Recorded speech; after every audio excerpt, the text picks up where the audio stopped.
Olá, pessoal, bem-vindos ao que parece ser a nossa última ou penúltima reunião da leitura coletiva da obra Poder e Dinheiro do João Bernardo. A gente está hoje discutindo os capítulos finais, né? Na verdade, quase os capítulos finais, a gente está no capítulo 13 e 14. Restam ainda outros 2 capítulos mais à frente, mas a gente já tem uma leitura bastante avançada ao longo das últimas, 80, 90 reuniões, já perdi a conta. Mas, fundamentalmente, é isso. Então, a gente tem aqui para discutir 2 capítulos, né? 2 capítulos intitulados, respectivamente, capítulo 13, que se chama Os Reis na Convergência das 3 Formas do Dinheiro, e o capítulo 14, por sua vez, se chama Lei do Regime Senhorial, segunda versão. São esses os dois textos que a gente vai debater hoje. E aí, enfim, peço aos colegas que iniciem a discussão, passo a palavra aos meus queridos colegas de mesa, a todos os quais eu folgo em rever, e aí a gente dá início à nossa conversa. Então, passo a palavra aí para vocês. Quem quer começar?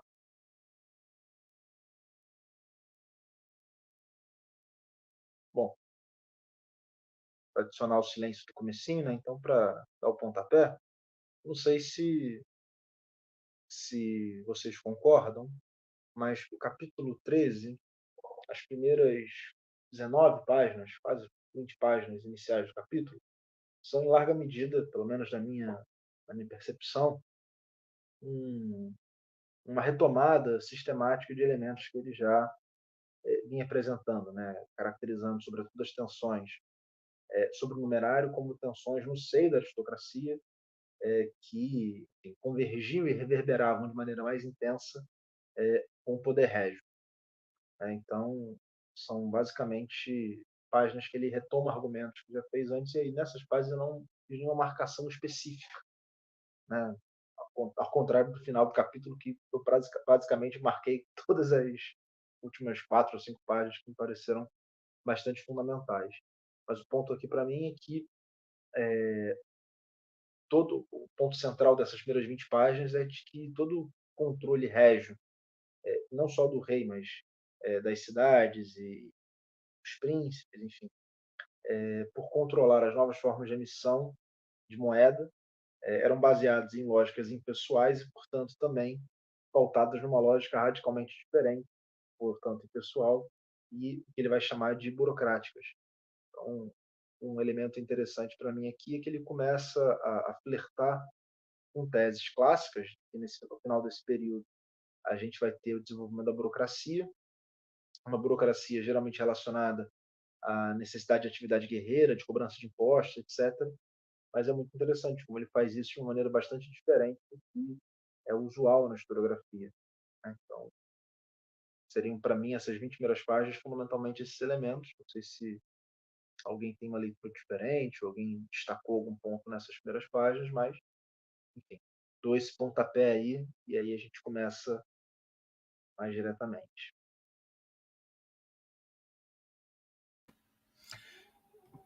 Eu concordo com a leitura que você fez também, Eduardo, e eu só tinha notado um trecho na 546, que ele coloca a questão das zonas do mercantilismo, que, assim, não sei se eu que comi bola, mas para mim pareceu um elemento um pouco novo em vista do que a gente estava vendo na nossa última reunião. Eu não lembro da gente ter falado nada nesse sentido. Deixa eu abrir aqui. Essa coisa Pode do falar. mercantilismo aparece agora nessas últimas páginas, né? E é algo que, assim, tá, tudo bem, ele faz toda aquela caracterização das trocas de longo curso, da conformação do artesanato, da redimensionação das trocas no campo, etc., etc. E ele diz que isso desemboca em mercantilismo. Ele vai dizer também que o poder impessoal que está gestacionando nesse momento que a gente está considerando aqui é um poder que esse poder absoluto que está sendo gestionado aqui é a face política do mercantilismo. E o mercantilismo, por sua vez, é a face econômica desse elemento. E achei estranha essa conformação, porque, sei lá, não sei se é uma separação meramente analítica e tal, mas parece estranho essa separação entre esferas política e econômica na análise que ele próprio faz. A gente podia, de repente, ler esse trecho da 546 para conversar mais a respeito. O que vocês acham? Vale a pena? Eu vou ler aqui, então. Deixa eu pegar. Qual é a página, Diogo? Repete aí para a gente. 546. Bom, eu vou começar aqui, comecinho da 546, terceira linha. E embora não tivesse constituído de imediato uma zona monetária englobando o sul do reino junto com os domínios da coroa, até porque, como vimos há pouco, o monarca emitia simultaneamente outro tipo de denier, o que é que lentamente o Tournoise ampliou a sua circulação no Languedoc e passou a ser usado com frequência crescente nas próprias transações entre particulares. Neste caso, portanto, a tendência para a unificação monetária não prosseguiu através de uma qualquer supremacia econômica, devendo-se diretamente à ação política centralizadora. Do mesmo modo, se a cunhagem de ouro francesa circulava em Flandres, e apesar da autonomia assumida pelas emissões pecuniárias deste condado desde o início do segundo terço do século XIV, se formava assim uma zona monetária. De certo, isso se devia menos à hegemonia comercial da França, cuja atividade econômica empalidecia perante a Flamenga, do que à supremacia política do rei, que era senhor superior do conde. No final do período, graças a uma conjugação de mecanismos políticos e econômicos, a concentração da autoridade na cunhagem e a unificação dos tipos monetários haviam se fundido num processo único, tendente a constituir a prazo zonas de circulação pecuniária relativamente homogêneas.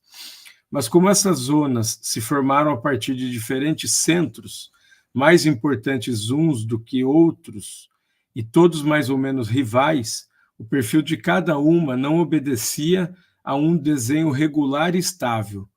No interior de uma zona, era possível definir zonas menores, onde a moeda prevalecente estava sujeita à moeda padrão que circulava no âmbito mais lato. Era o que sucedia, por exemplo, quando o numerário de ouro francês circulava na Flandres. Não obstante, ambas as áreas de soberania pertencerem à vastíssima zona que encontrava no florim o seu termo de referência. Por outro lado, as zonas monetárias podiam cruzar-se, de modo que uma região se incluísse ao mesmo tempo em zonas rivais. Em cada momento, tinha de se estabelecer uma hierarquia para harmonizar na prática tantos interesses divergentes. E foi destas hierarquias complexas e mutáveis que vieram a resultar em séculos posteriores aos que agora me ocupam as grandes zonas do mercantilismo, coerentes e bem definidas. Esse trecho aí me chamou bastante atenção, parece um elemento novo, que eu não lembro da gente ter discutido.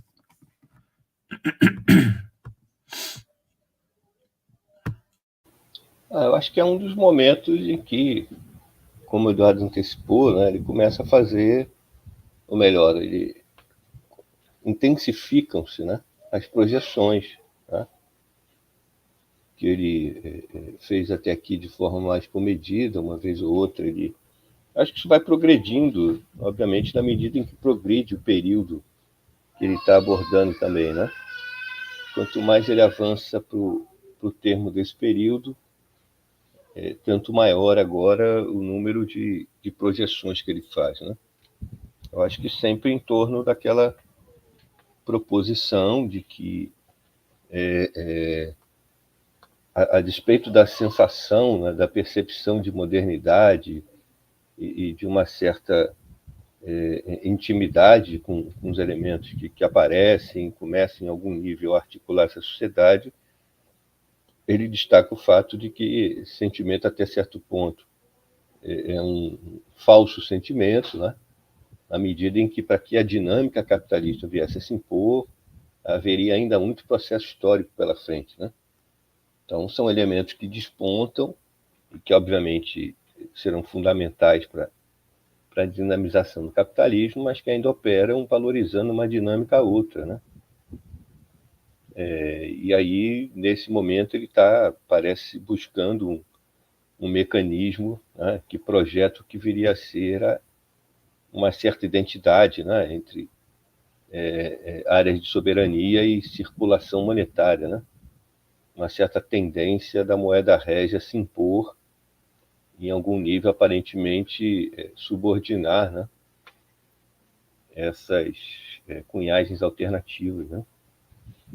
Acho que a gente não tratou disso antes, porque, de fato, eu arrisco a dizer que a primeira referência dele é esse tema, né? Já eu penso que já é um nível de uma das projeções que ele faz, né?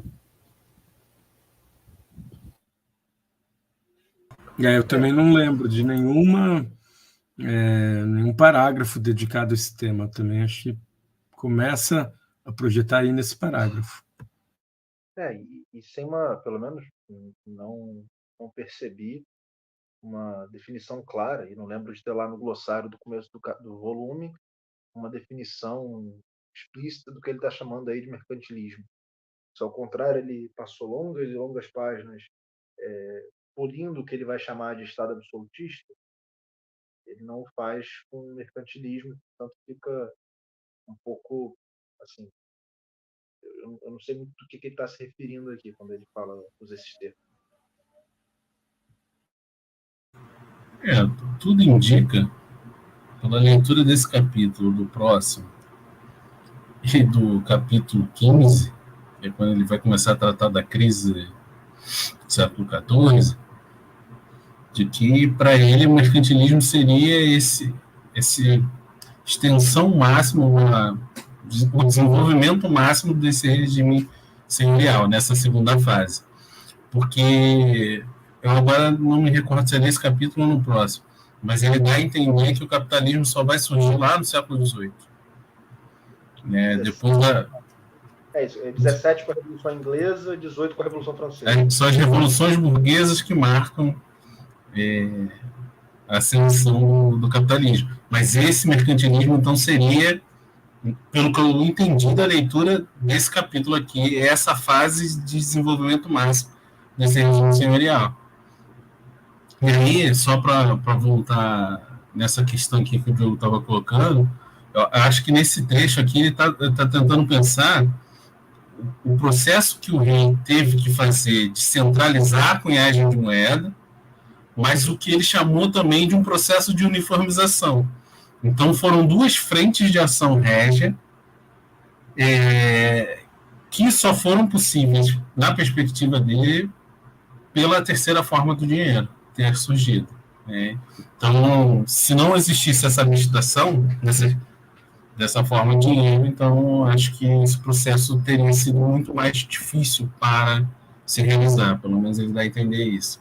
Então, acho que é isso. São duas frentes que o rei teve que lutar. Primeiro, para garantir a cunhagem de moeda, porque, de certa medida, ele vai encaminhar que, embora existissem vários centros de cunhagem de moeda, até existia algum nível de uniformidade. Ele fala isso, de que, às vezes, os centros diferentes de cunhagem, senhores diferentes, até cunhavam a mesma moeda.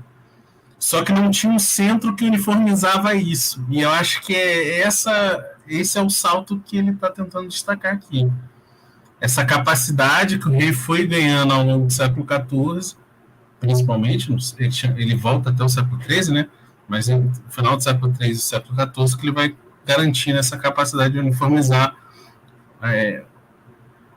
o seu poder, digamos assim, sobre o dinheiro. Porque assim, nesse capítulo, o que mais me chamou a atenção, para além dessas projeções que vão se intensificando, né, é que, para mim, parece finalmente clara a perspectiva de que, pelo menos na abordagem dele, ele usa a palavra centralização, né, numa perspectiva bem diferenciada daquela com a qual a gente está acostumada, talvez especialmente pela historiografia portuguesa, né, dedicada ao estudo do Estado na Baixa Idade Média, né, que é, por exemplo, já na primeira página desse capítulo, portanto, na página 537, né, logo no início do item A, ele destaca a hierarquização dos centros de cunhagem e formação de zonas monetárias. Ele diz: a multiplicação dos centros de cunhagem e a proliferação de tipos de moeda foram indícios da grande crise dos séculos 9 e 10 na área do antigo Império Carolíngio. É certo que durante o período concluído no século IX, mesmo os monarcas mais poderosos não haviam conseguido manter na prática o exclusivo da cunhagem. Contrariamente à opinião de muitos especialistas, procurei mostrar que a aparente centralização consistira na sobreposição de direitos régios a uma pluralidade de emissões particularizadas, que tinham sempre continuado a existir. Assim, no plano monetário, a grande crise do regime senhorial caracterizou-se pelo abandono dos esforços centralizadores da coroa, subsistindo-se em oposição ao localismo das pequenas cunhagens. E aí, depois, na página 539, ele volta ao tema, né? No segundo parágrafo da página, qualquer que tivesse sido a situação inicial, deduz uma regra geral. Ao longo deste período, iniciado com a superação da crise dos séculos IX e X, a formação numa área de soberania de uma hierarquia única e sistemática entre as oficinas de cunhagem e, portanto, uma hierarquia entre áreas de circulação correspondeu à centralização do poder pelo soberano. A afirmação da autoridade pressupunha, ao mesmo tempo, que implicava a centralização da emissão monetária. Assim, a progressiva cisão material da forma 1 e da forma 2 em dois tipos de numerários diferenciados e as sucessivas renovações de termo suporte material da forma 2 exprimiram a reorganização das hierarquias de poder. Ele destaca, quer dizer, acho que ele segue destacando aqui nesse capítulo, e mais uma vez, por exemplo, na página 540, né, e depois de falar das várias iniciativas régias, né, visando um controle mais efetivo da emissão, no meio dessa página, logo depois da nota 16, ele destaca: mas o fato dessas normas terem sido repetidas frequentemente por sucessivos monarcas provam que não eram respeitadas. Tratava-se de mais de um programa da coroa projetado a longo prazo do que de uma qualquer modificação súbita no sistema monetário, né? Ou seja, eu fico com a impressão aí que ele dá um sentido, né, mais específico, né, à ideia desse processo, né, que não é uma perspectiva de centralização que supõe o poder todo concentrado num polo único, né, e que, portanto, suprime, né, as manifestações de poder em polos diversos no interior de uma unidade de soberania, né, mas é um movimento com base no qual essa diversidade vai sendo progressivamente articulada, né, em benefício da dinâmica do poder régio, né? O que me parece uma visão mais equilibrada, né, da configuração do Estado, do aparato estatal e da dinâmica estatal nesse período, né? Mais do que, portanto, a supressão como eu disse, dessas esferas alternativas de poder, né, movimentos que vão, de alguma forma, vinculando essas esferas de poder à dinâmica do poder régio e à sua reprodução. Não sei o que vocês acham.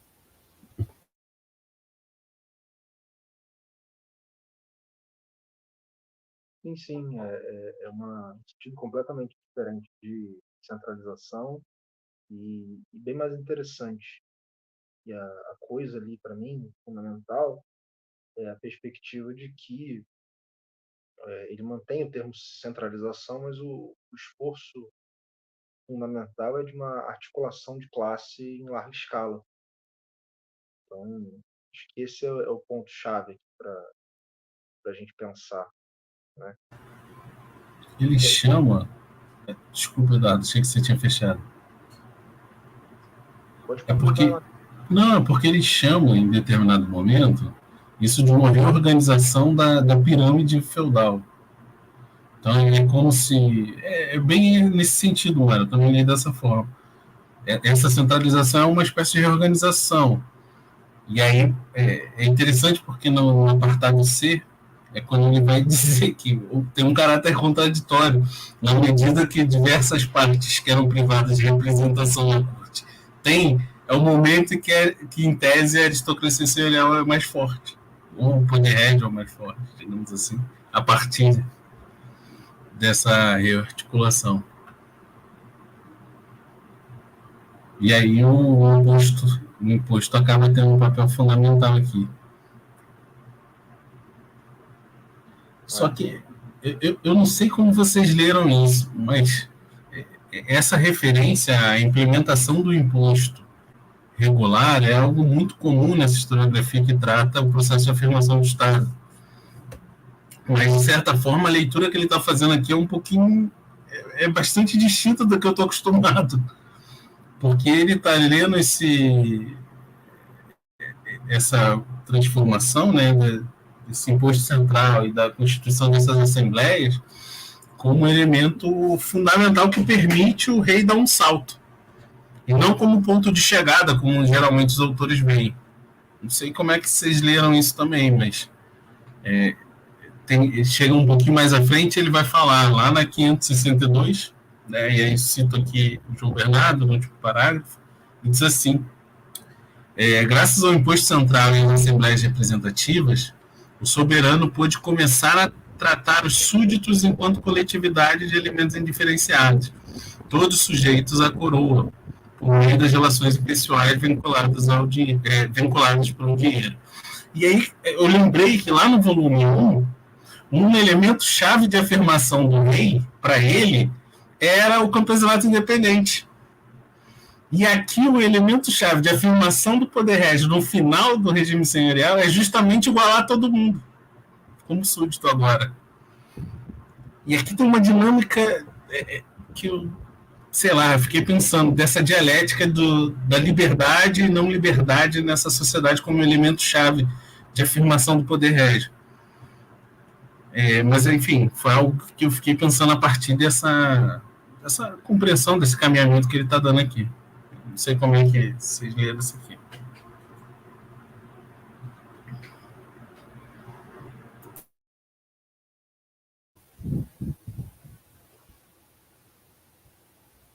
Eu acho que acho que é chave essa perspectiva, né? De um novo elemento que permite e que sustenta em novas bases, né? Em algum nível, o realçamento do poder régio, né? Ou seja, de fato, é esse o processo-chave, né? Essa diferenciação, lá no início, teria sido dada pela subsistência do campesinato livre, né? Essa diferenciação, essa especificidade que traduzia uma superioridade, né? Se esborou no decurso da Idade Média, né? Como um dos resultados, ao mesmo tempo causa e consequência, né? Da derrocada do campesinato livre, é uma redução da especificidade do poder régio, né? Uma reconfiguração do poder segundo a lógica senhorial fundamentalmente, portanto, uma diferenciação que estava muito mais associada à possibilidade régia de se diferenciar no quadro das próprias lógicas senhoriais, né? Em função de concentração maior de fortuna, constituída em comunidades camponesas dependentes e, na extensão, capacidade maior de poder, né? Agora, a perspectiva é que a via essencial, né, vai ser o desenvolvimento dessa potencialidade régia de arrecadação, né, que criaria para ele a primeira vez esse sentido de povo, né? Sentido de... Agora, eu tenho um pouco de dúvida, acho que precisava um esclarecimento melhor, né, a questão da aristocracia nesse quadro, né? Porque ela não vai ser objeto desse processo, né? Ao contrário, ela, de alguma forma, ela vai continuar se beneficiando dele, né?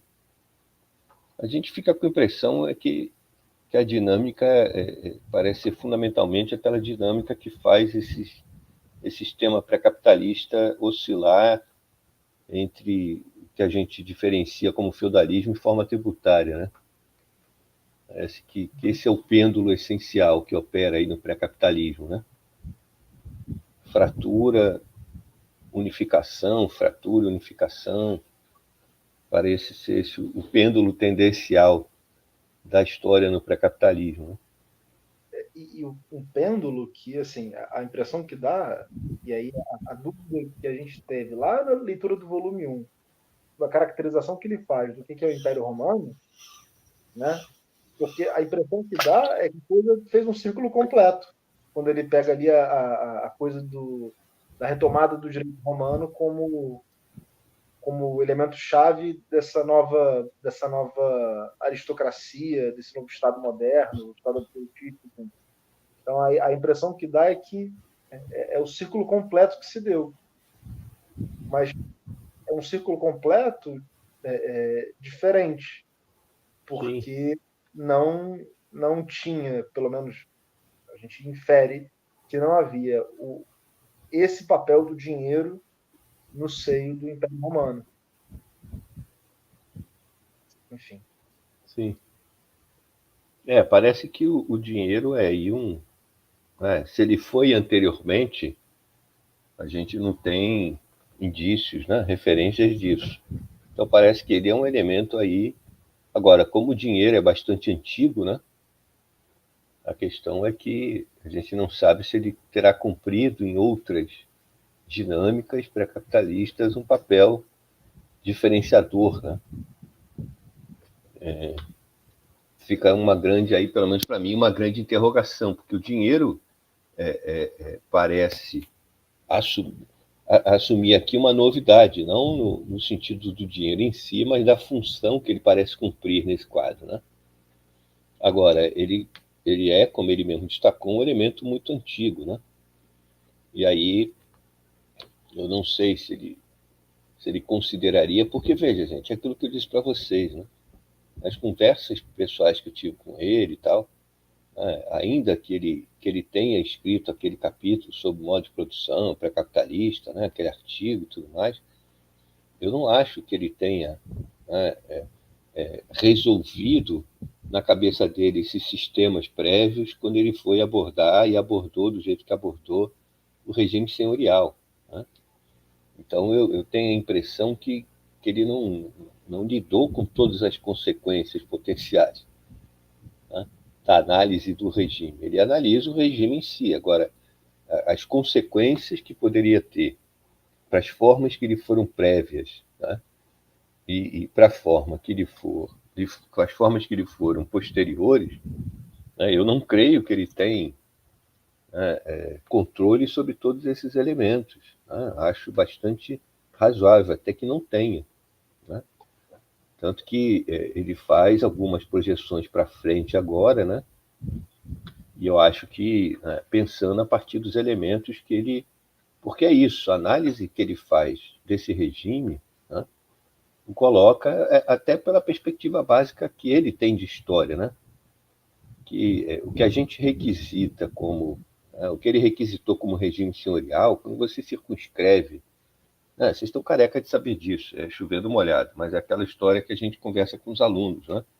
Quando você recorta um período, século V a XV, né, e supõe que ele possa e deve e merece um tratamento diferenciado, né, dentro da inscrição temporal mais geral em que ele se insere e da qual ele é extraído, o pressuposto é que há ali um conjunto de características que dão uma lógica especial àquele período, particular, né, uma particularidade que decorre, de mais nada, da comparação ou da perspectiva de que aquilo não há antes e não haverá depois. Então, de alguma forma, né, quando você circunscreve a especificidade do período, você, em algum nível, supõe ou propõe que aquilo se distingue do que veio antes do que ocorrerá depois. Tá? Então é meio que aquela frase lá da raposinha, né? Tu te torna eternamente responsável pelo que cativa. De alguma forma, ele nos faz pensar, né, em como ele caracterizaria o que veio antes, já que o regime senhorial ele aborda a formação desse regime, e, portanto, o mundo anterior ao século V estava regido por uma dinâmica que não podia ser a desse regime, que ele configura se formando a partir do V, né? E, de alguma forma, o que virá depois, igualmente. Né? Agora, eu acho que ele não tem controle sobre todas essas questões. Né? Então, como eu disse, aparentemente o dinheiro cumpre agora aqui um papel diferenciado, importante, central para o que foi a expansão. Né? Eu nem sei se ele, de alguma forma, esposa lá a tese do Perry Anderson, né? Dizendo que lá no âmago esse Estado, de alguma forma, vai ser para ele uma expressão da separação entre político e econômico, e que isso viria a cumprir o papel-chave no desenvolvimento do capitalismo, na perspectiva do Anderson. Né? Não sei como é que ele pensa essa questão. Né? Parece que sim. Também fiquei com essa sensação. Mas, como eu disse, né, o dinheiro cumpre aí. Agora, se ele cumpriu previamente, não esse papel, mas se ele teve os regimes que antecederam historicamente o senhorial, né, que é esse que ele circunscreve ali entre os séculos V e XV, se esse dinheiro já teria cumprido em outros regimes, né, algum tipo de papel, né, diferenciador, né, porque, no fundo, eu acho que muito da questão se trata da potencialidade maior ou menor de produzir unidades políticas mais efetivas, né? Porque o regime senhorial começa pela fratura da estrutura familiar e pela fratura da articulação política, né? O que supõe que lhe anteceda um quadro de maior unificação. Né? Então, parece que o regime senhorial foi antecedido por um quadro de maior unificação do poder e vai ser sucedido por um novo quadro de unificação do poder. Né? Agora, o que suportou essa unificação prévia, a gente não sabe. Porque você pode ficar imaginando que essa unificação prévia opera com bases parecidas na lógica de uma enorme família artificial que corresponderia ao conjunto do Império Romano e os laços semelhantes ao que está com o imperador. E aí talvez a desestruturação posterior tenha a ver lá com a ideia da tetrarquia, de que essas lógicas familiares começam a se desmontar, e quando chega lá os germanos com lógicas familiares mais integradas, porque ainda tribais, enfim, uma leitura de termos bastante genéricos, teria posto fim a esse regime marcado por uma abrangência familiar enorme, e que depois vão se fraturando, e aí a consequência é uma rearticulação agora com dinheiro, depois de um milênio, basicamente.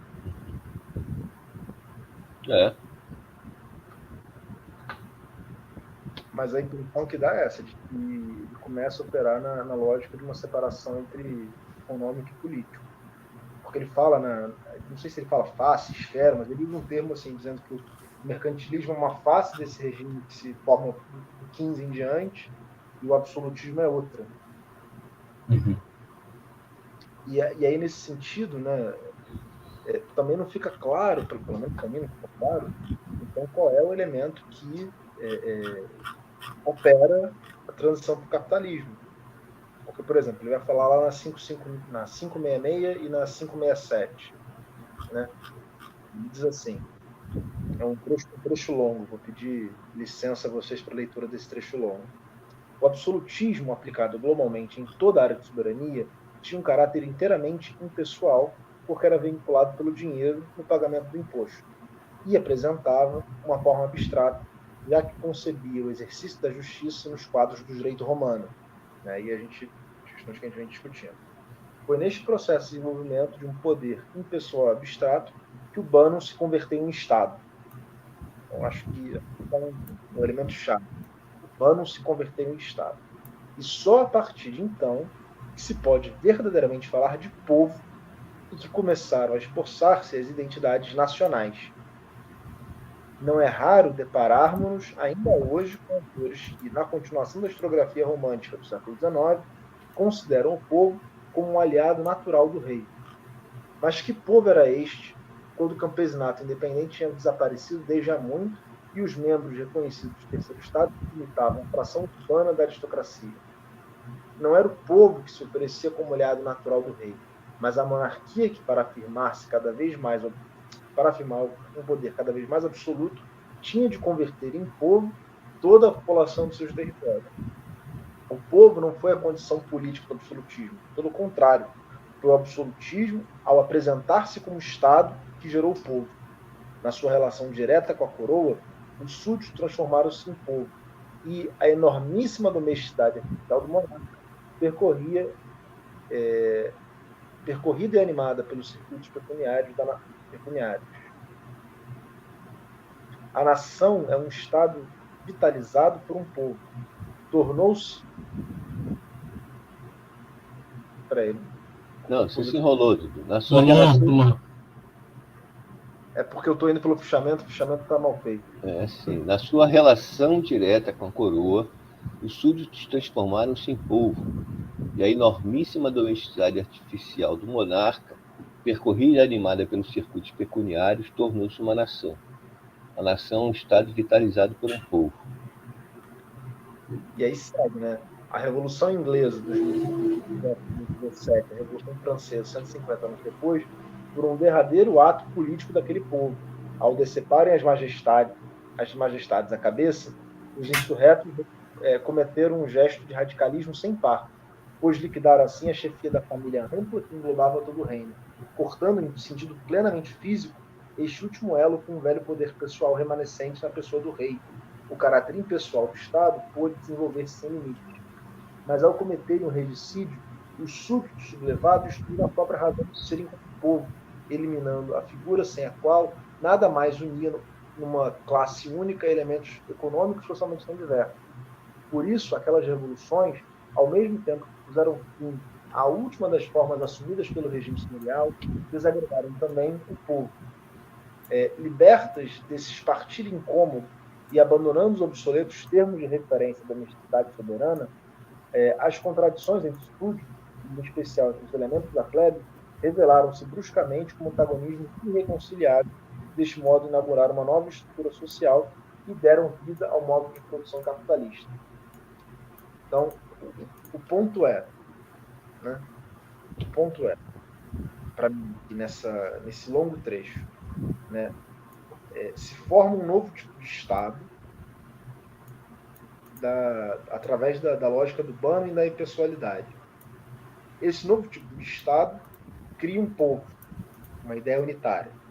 Esse povo, nas revoluções inglesa e francesa, literalmente decepa a cabeça do rei. E aí tá, tudo bem. Então, parece que o motor de surgimento do capitalismo são as revoluções burguesas. Ok. Só que aí, né, quando a gente vai lá no final, na última coisa, né, na última frase do capítulo seguinte, ele diz o seguinte: por graças a esta operação, que operação é essa? Formação de enormes domesticidades artificiais e impessoais, que nos séculos 17 e 18 o sistema econômico tradicional entrou na crise decisiva e que nas suas ruínas surgiu o capitalismo.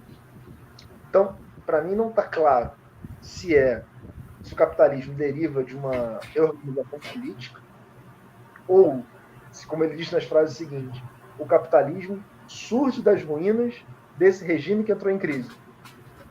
Então, o capitalismo está em gestação ou ele é gestado quando esse negócio está em crise? Pelo menos não ficou claro para mim. E acho que talvez seja alguma falta de coerência no final do livro mesmo. Não sei se era o Mário estava chamando de uma falta de controle do autor. Enfim, não sei. Eu acho que, como disse para vocês, eu acho que ele não tem um controle de todas as consequências dessas posições, né? E esse final vai ficando cada vez mais tentativo, cada vez mais hipotético, e por isso, inclusive, de alguma forma acaba do jeito que acaba, né? Porque talvez seja possível, a partir daí, você ter ideia lá da conclusão que se refere ao fato de que esse regime se colapsou. E não é difícil, em algum nível, datar esse colapso, né? Agora, daí tirar todas as o movimento de cada uma dessas peças, o movimento que cada uma dessas peças cumpriu, né, para que o capitalismo se gestasse, isso teria só a abordagem dele mesmo, implicaria em ele avaliar o quanto dessas vias interpretativas se sustentam, o que não se sustenta, o que escapa à capacidade de interpretação, né? Porque é isso, em algum momento há um salto aí. Né? O capitalismo supõe um salto em muitos níveis, né? Gente, são 3 séculos, pelo menos, aqui para frente, 4 talvez, se considerar que ele está do 14, que ele não está considerando o desenvolvimento. Mas não deixa de ser interessante essa perspectiva dele de empurrar para o século XVIII o surgimento do capitalismo. Isso já afasta ele de forma significativa do debate que acontecia sobre a transição, por exemplo. Ele estava focado ali no 14, 15. Mas talvez valha a pena a gente pensar o que levaria essa segunda lei que ele está formulando a entrar em colapso. Talvez essa seja uma saída do que ele está pensando. Né? Quais elementos levariam essa segunda lei do regime senhorial a entrar em colapso? Porque mais para frente ele também não vai desenvolver isso, não. Vai soltando uma pista ou outra aqui. Não, mas que ele solte pistas, tudo bem, mas o que me parece é que não há só pistas, mas ele aponta em direções diferentes nas pistas que deixa. Sim, mas veja só, quando eu estava lendo aqui, eu separei, fui buscar algumas referências do João Bernardo, porque eu estava querendo encontrar, eu tinha perdido aqui no meu notebook, aquele artigo que ele escreve sobre a economia da troca de presentes, né, parte 1, parte 2, eu tinha perdido, eu fui procurar. E aí eu encontrei uma resenha, um artigo um pouquinho mais curto, que faz uma crítica duríssima a um dos livros do João Bernardo, que é aquele sobre o modo de produção comunista, alguma coisa assim. Ele tem um livro sobre o modo de produção. E aí a crítica central era que o João Bernardo não conseguia apresentar uma explicação para a transição entre os modos de produção. Talvez isso se verifique aqui também. Né? Agora, em qual nível isso se verifica, a gente teria que ver depois dos desdobramentos que ele não fez. Ele não escreveu a sequência desse livro aqui para a gente ver como é que ele estava pensando 16, 17, 18. Então é muito difícil, é especulativo demais. Agora você tem razão, talvez as pistas sejam meio confusas mesmo. Tem horas que parece que ele está concordando com o Anderson, tem horas que ele está indo numa direção, então 17 é um ponto-chave. Mas é um ponto-chave por quê? Porque na Revolução Inglesa tem uma grande mudança política ou tem uma mudança econômica também? Também não sei. Qual que é o papel que a Revolução Inglesa tem ali, de fato? Porque da Revolução Francesa ficou bem claro o sentido que ele está dando. Pelo menos eu acho. Agora, da Revolução Inglesa é o quê? Foi um impacto só político? Não teve impacto econômico? Com certeza deve ter tido, mas não... E aí tem outro elemento que para mim chama atenção, né, no que diz respeito a essa ideia das revoluções. Porque ele vai dizer que a própria possibilidade de criar, né, a própria possibilidade de conceber o relógio mecânico deriva da maneira como o dinheiro se opera. Então, faz sentido com o que ele vem fazendo até aqui, de uma enorme precedência das relações sociais, da lógica que a gente chamaria de econômica, sobre, inclusive, elementos da psique, né? Ele vai dizer lá também no capítulo 15 né, que não foi a libido, mas a pecúnia que vinha as pulsões obscuras da humanidade e tal. Então, se a própria possibilidade de conceber uma invenção deriva do conjunto das relações que estão ali dadas, então como é que são as relações políticas que demarcariam então o pontapé do regime do modo de produção capitalista? Bom, gente, mas eu acho que tem um aspecto que é chave aí e que está colocado, inclusive, né, é porque é tal questão. Né? Você tem dinâmicas, digamos, você tem lá o miolinho da cebola, né? Você tem camadas que vão sendo desenvolvidas a partir, vão se sobrepondo, né? Vão se articulando a partir dessas dinâmicas essenciais. Né? E ele dedica boa parte do livro um esforço interpretativo considerável de abordar várias camadas dessa cebola, né? Várias camadas aí dessa articulação, né? Que tem um centro lá articulador fundamental, que eu acho que é uma questão que ele retoma agora e que a gente quase perde de vista em função dos desdobramentos todos. Mas quando ele vai na página 569, né, quando ele vai tratar da segunda versão da lei do regime senhorial, logo no primeiro parágrafo ele destaca: ó, no segundo período do regime senhorial, desde o 11 até o 14, a conjugação entre o bano e o mundo continuou, tal como no primeiro período, a sustentar a exploração da casa servil e a fornecer o quadro de relações sociais no interior da aristocracia. Mas a extinção do campesinato independente e o desenvolvimento das formas impessoais do poder alteraram significativamente a maneira como operavam aqueles dois grandes campos institucionais, o que obriga a reformular a lei do regime. Talvez ao comparar a segunda versão desta lei com a sua primeira versão, possa finalmente entender o regime senhorial nas suas características mais profundas. Ora, aqui ele retoma um elemento que a gente quase, a essa altura, perdeu de vista, tá? Que é a perspectiva da centralidade de uma forma histórica de relação de exploração, tá? E de obtenção de excedentes, tá? E a perspectiva dele, então, por exemplo, o talvez fundamental, de um campesinato independente que desapareceu por expressão da generalização da servidão. Então, essa dinâmica segue operando aí nesse contexto. Tá? Uma revolução, né, primariamente política, que ponha fim aos resquícios feudais, ponha fim à dinâmica da forma de propriedade feudal, né, e advogue e promova a expansão da forma privada da propriedade, cumpre um papel essencial nesse processo. Tá? Porque esse é um elemento chave. O advento do capitalismo, de alguma forma, implica que esse quadro, que para ele parece generalizado, tá? E que para ele segue configurando esse período, enquanto muitos autores trabalham com a ideia de que a servidão aí já teria praticamente desaparecido, tá? Continua a ser uma referência central. É que, como eu disse, eu acho que a gente quase perde de vista, em função dos desenvolvimentos todos, porque ele dá o tema, especialmente nesses últimos capítulos, tratando da questão do dinheiro e tudo mais, a gente quase perde de vista esse aspecto articulador central. Então, parece que essa dinâmica ainda é fundamental para ele. Tá? E que a gente sabe que é uma dinâmica que terá que ser superada. O capitalismo depende,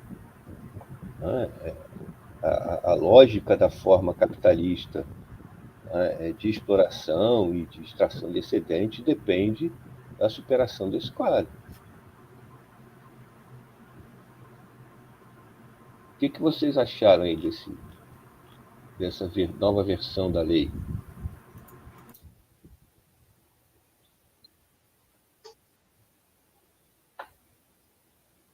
A nova versão da lei está em qual página, Mário? Só para eu achar. Você acabou de ler. Começa aqui na página 569.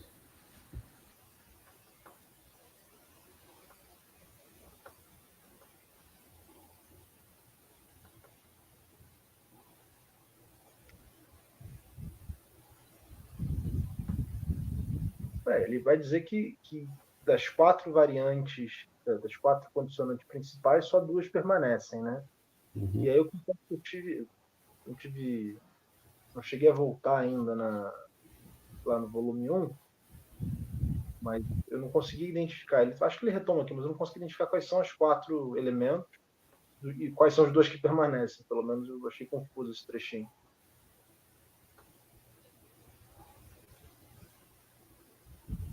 Eu li mais o capítulo anterior, né? Esse eu cheguei a ler só o iniciozinho, então acho que eu não vou fazer um comentário muito completo. Mas uma passagem que eu sublinhei é a que vai do final da 569 até o início da 570, né? Que parece assim, uma tentativa dele de ir incorporando esses novos elementos que foram apresentados, especialmente no volume 3, a uma reformulação do que ele tinha colocado no volume 1, salvo engano, né? Então, deixa eu ver, ele fala assim: o dinheiro permitiu a veiculação de ambos estes mecanismos, e o adiamento da reciprocação das obrigações passou a ser regido pelo crédito, o que agravou a exploração. Então, ele está trazendo, por exemplo, o elemento do crédito que ele desenvolveu no volume 3, né? Assim, verificamos que através do dinheiro continuava em vigor o sistema de troca de presentes, que tinha na reciprocidade dos deveres e no seu possível defasamento temporal as características definidoras. Porém, e aí tem a novidade, né? A circulação pecuniária alterou profundamente a aparência daquele sistema e, além disso, deu-lhe outra maleabilidade e permitiu-lhe ampliar e aprofundar a sua penetração social. Então, seria uma diferença desse desenvolvimento, né? Sem perderem a aura, as moedas foram capazes de servir de instrumento a relações de dependência mais vastas e reforçadas. Então, é até curioso, né? Porque parece que ele está indo no sentido de dizer que esses novos elementos, crédito, dinheiro e tal, sua difusão, a difusão mar da moeda, etc., elas não são um elemento que vai, digamos, superar o que estava dado anteriormente, mas pelo contrário, vai reforçar uma dinâmica já existente, né? Vai tornar ela mais vasta, mais profunda, reforçada.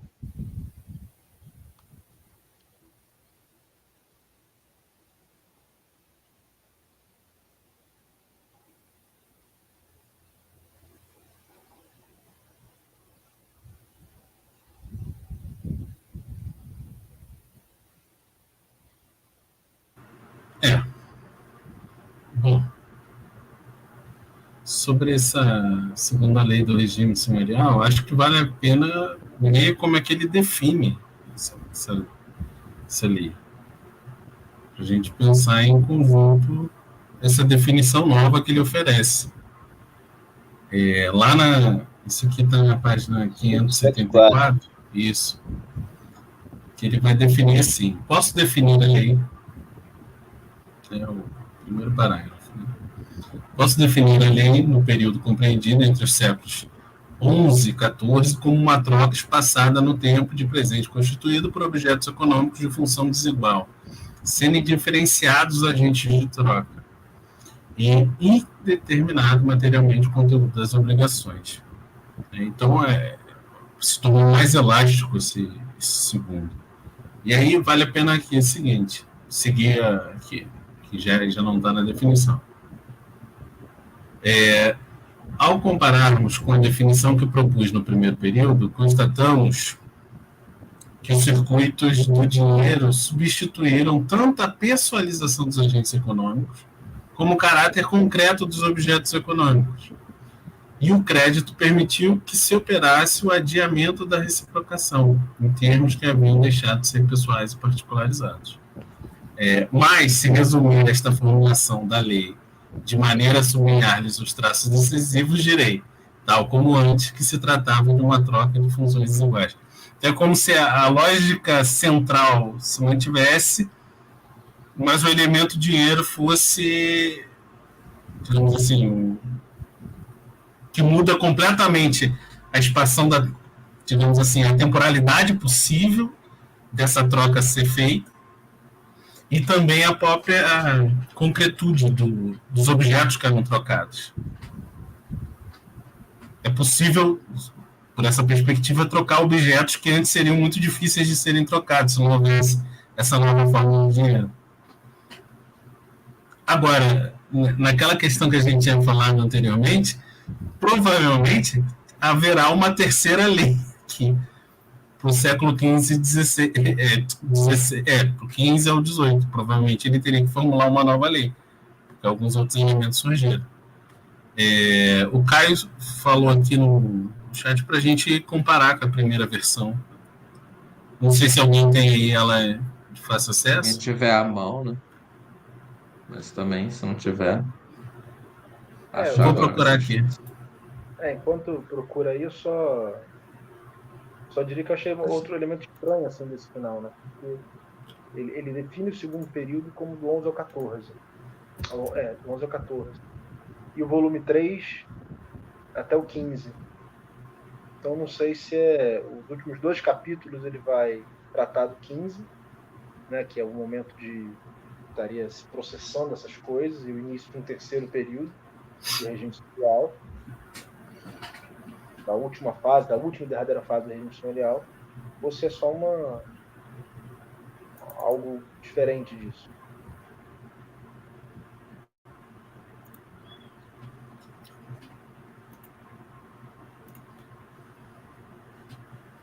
Deixa eu ver aqui.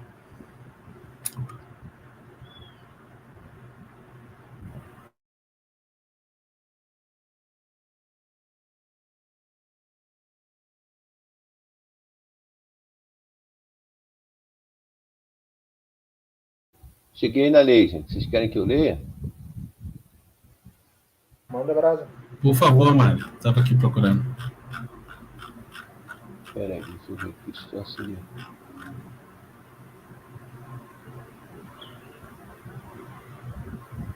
Aqui. É 239, não é? Do volume 1. 238 para 239.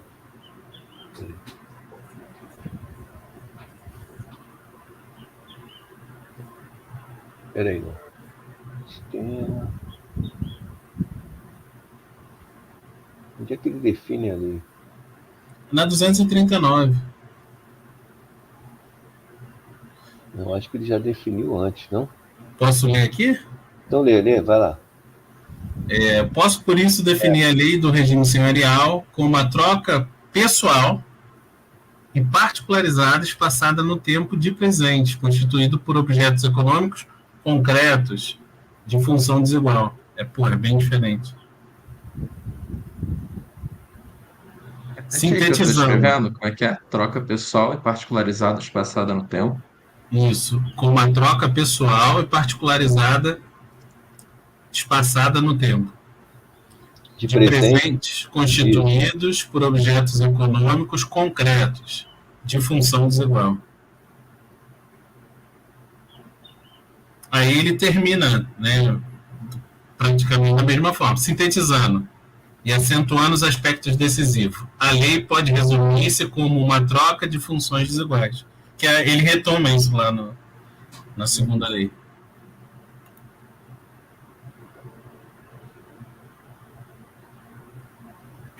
Aquilo que são objetos econômicos. Então, provavelmente aquilo que a gente estava conversando no início, dessa separação, Mário, entre o político e o econômico, está começando aqui.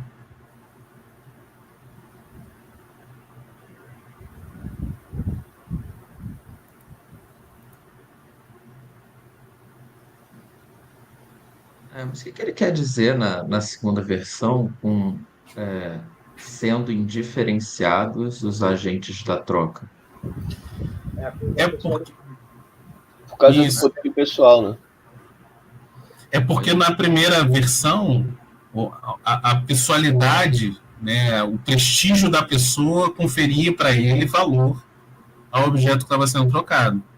Nessa segunda versão, parece que o dinheiro gerou uma tal abstração que aí depende da pessoa que está trocando.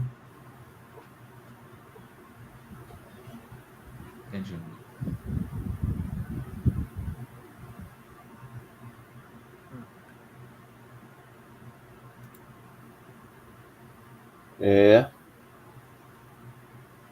Tem que pensar nessas coisas. Eu li hoje de manhã, eu fiquei aqui com mais questões em aberto do que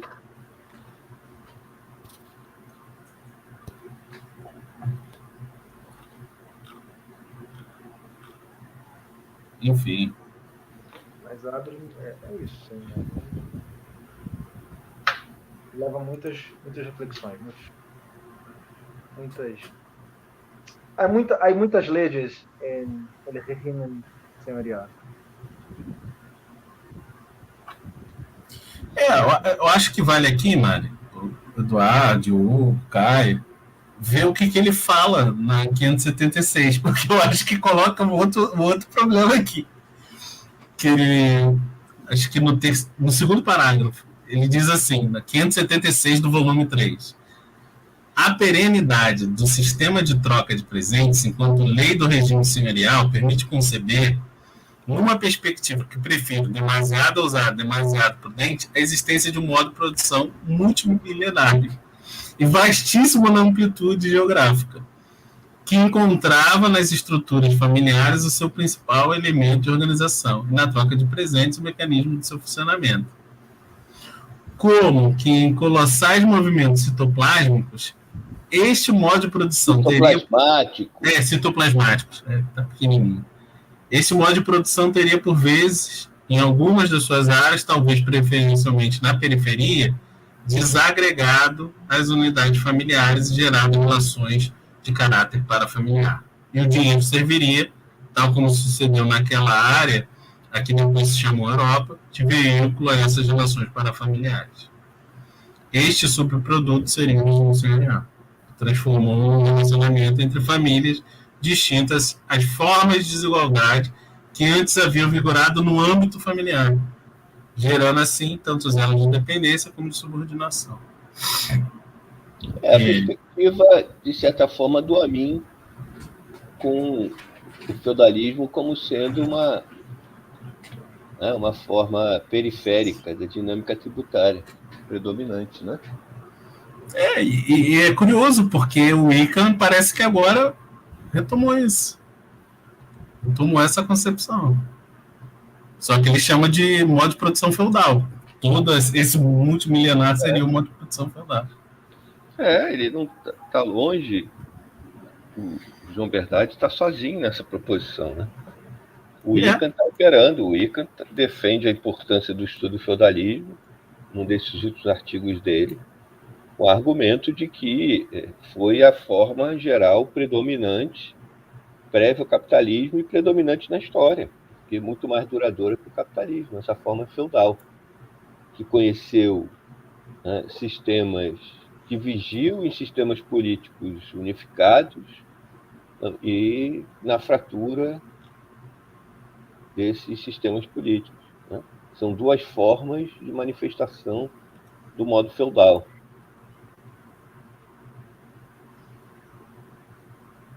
O Wiccan está nessa pegada.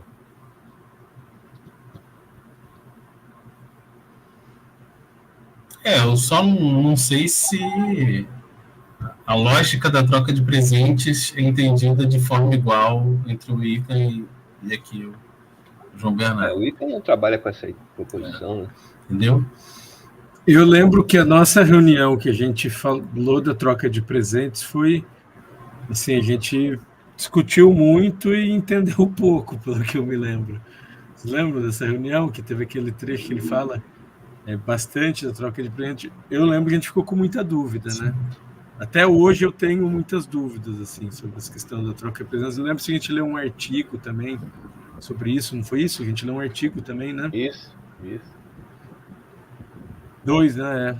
Eu fiquei também... Não sei se eu compreendi bem até agora a forma como coloca essa questão da troca de presentes. Para mim a questão continua a ser se essa é uma forma fenomênica, uma apreensão da dinâmica por aqueles que estão envolvidos nela, tá? Ou se a expressão essencial, né, das formas de relação. Eu continuo com dificuldade de entender qual é o mecanismo que gera a obrigatoriedade, né? Porque lembra que ele falava que quem recebia o presente tinha a obrigação de pagar a mais, né? No sistema de troca, e também, assim, o que gera essa obrigação? Foi uma das coisas que a gente ficou meio sem resposta, né?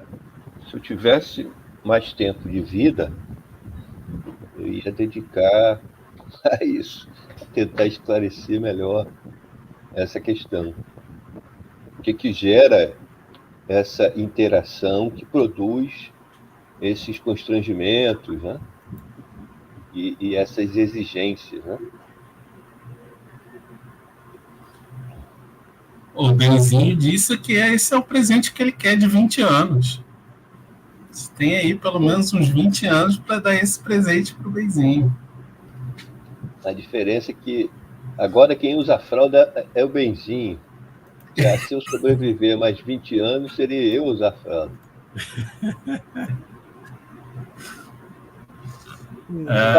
O Caio mais novo aqui. Caio, tu tem que elucidar isso aí pra gente, Caio. Isso é tarefa dada pelo partido. Não tem isso de, não quero não. Isso é tarefa. Já fiz 30, pô. Isso é tarefa revolucionária, cara. Hã? É tarde demais pra mim, eu já fiz 30 já. Isso é tarefa revolucionária. Tem que cumprir.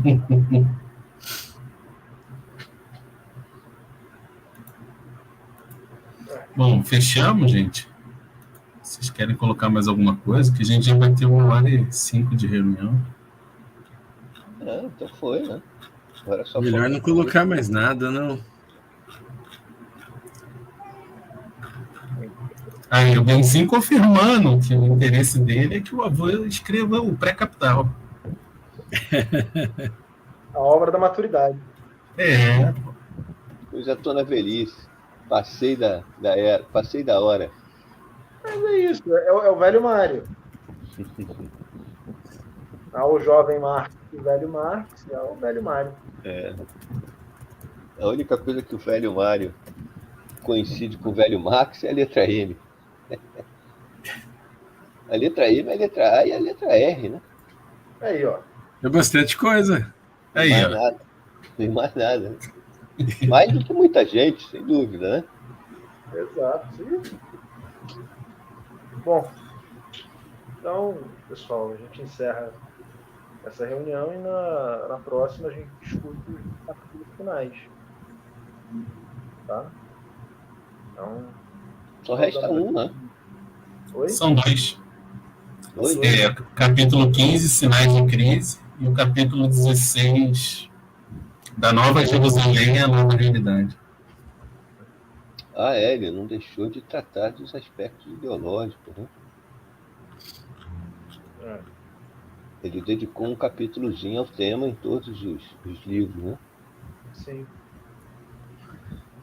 Afinal, segundo a crônica anônima que eu estava lendo mais cedo, os revoltosos, em 1381, não mataram ninguém dentro das igrejas. Eles puxavam, batiam, retiravam da igreja e aí sim degolavam, em respeito ao sagrado que ali estava.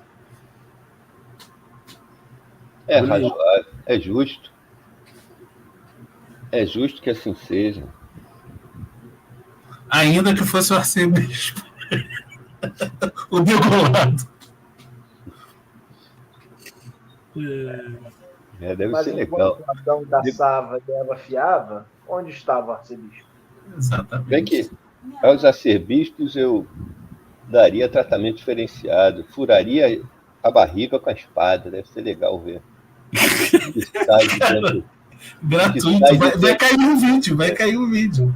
Sai dentro da barriga de um arcebispo medieval. Muita lógica, né?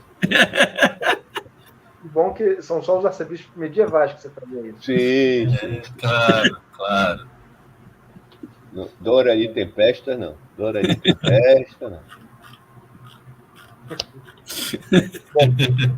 Bom, então, até porque a Dona Aurélio é cardeal, né? Já está ali Enfim. É isso, meus queridos. Vou então dar por encerrada aqui a reunião de hoje e a gente conclui a leitura do livro semana que vem. Beijo. Em data a ser definida. Agora o Mário já não pode mais dizer que longo é o caminho e grande é a meta, porque curto é o caminho. Mas a meta continua sendo grande. Continua. e ainda está por ser escrito pré-capital, né, Mário? Então, por favor, vamos começar. Nossa tarefa do Caio. Tá na ata da reunião do partido, do Comitê Central. Comitê. Cara, Vou então encerrar aqui, pessoal.